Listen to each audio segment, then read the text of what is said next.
misin? Hadi gülümden. Belki bu yağmur senin terin, dokun tenime. Belki bu çığlık senin sesin, hadi gülümden.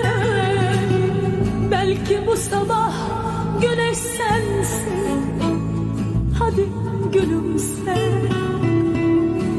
Oysa bu şarkı bizi anlatıyor.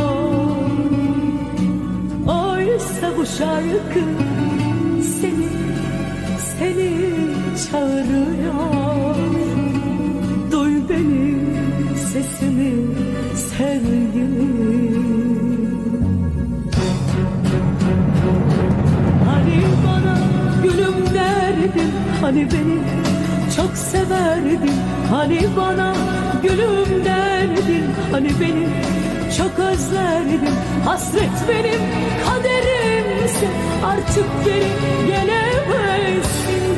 Diyemezsin gülüm, sevemezsin gülüm.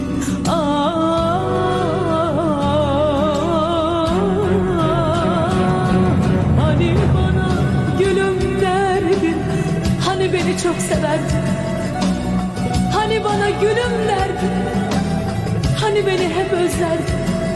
Hasret benim kaderimse artık geri gelemezsin.